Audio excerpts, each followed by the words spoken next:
Alright everybody, this time we got ourselves a field hockey helmet. This person came in and dropped this helmet off, and they really liked that new Top Gun movie. They showed me what they wanted on a helmet. Here's some few pictures they sent me. And then they went ahead and drew all over their helmet to show me off of like Photoshop. Made it a lot easier, knew exactly what they wanted. So let's get to it.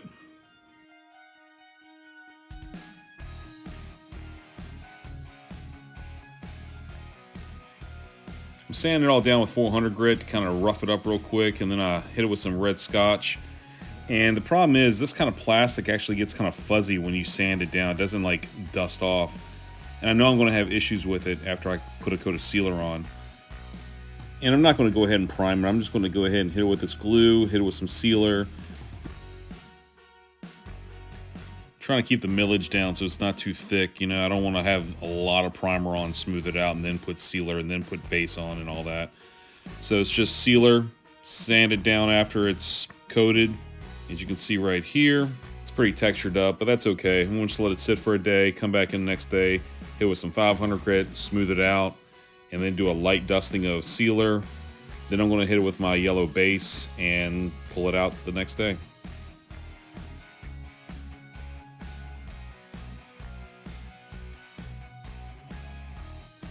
All right, right here I'm just taking some small little screwdrivers, stick them in the holes, hold the cage on, and I'm putting this guideline on. And really what that's for is so I know where the cage stops and starts. I've seen a lot of people paint things and they paint right over something that's like hidden. Take a little bit extra time and do what I did right there, and that way you're not surprised at the end when you put it back together and you're like, ah, crap. Put down some transfer tape and go ahead and quickly sketch out the lettering that I'm going to put on and measure it out. Do the same for the back of the head too. Get some photocopies cut out for it. And then just freehand cut it with a little swivel blade. That's clear transfer tape I'm using right there instead of the paper version. And now I'm adjusting my lines so they all kind of line up evenly. It's a little bit of a pain in the butt because of the helmet's not smooth. It's got all these little bumps on it. And so for certain angles, everything looks a little off. So you kind of gotta figure out one angle you want to work with and go from there.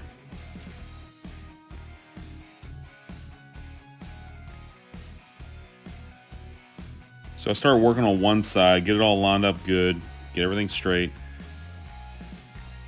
And then I just go ahead and get some tracing paper, trace out one side. And I take the pencil and poke it in all the holes, and I'm using those holes as like a mapping system for the other side. So I'm making it symmetrical as easy as I can.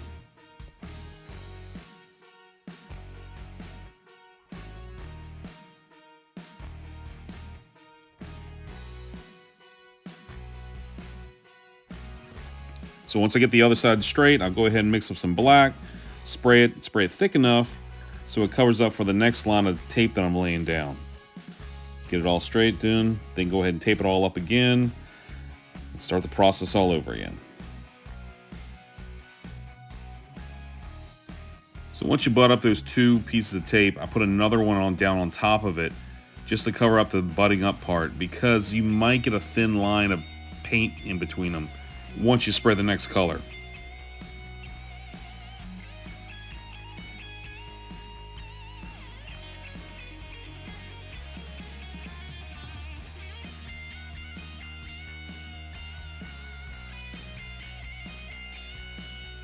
Before I spray the final coat, I'll go ahead and rub down all the edges again to make sure nothing's like, come up. Spray good 2 coats of red on top, let it sit a couple hours, unpeel it all.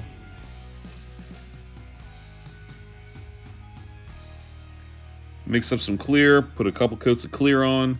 At this point I could be done, but what's going to happen is every one of those colors is going to have a paint edge. So the next day I'll sand it down 500 grit.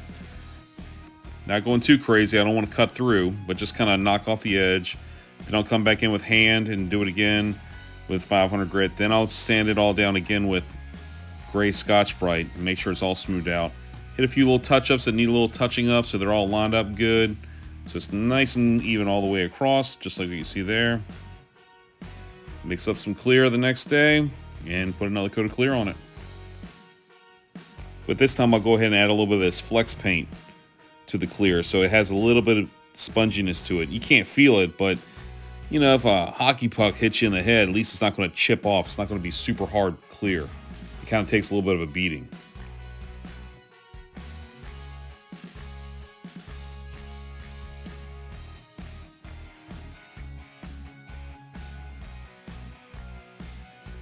Yeah, make sure it's all nice and clear. Got all my edges clear too. Done with the clear.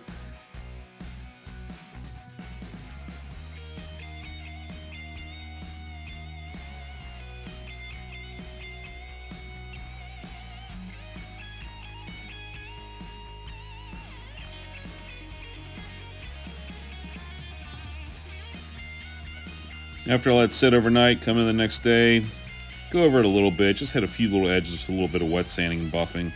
Just something that bugged me. Untape it, put the cage back on, and let it eat. The only problem I had with this cage is the cage is metal, but the clips were plastic. So when I took it apart, some of the clips actually were already broken, so I just clipped them on the side and let the customer figure out the rest of it.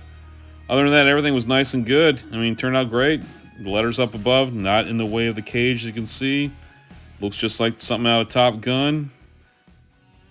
All right, well, thanks for watching. Hope you all enjoyed it. Cool job. I enjoyed doing it. Got any questions? Subscribe, whatever you want to do. Just, enjoy your day, man. Later.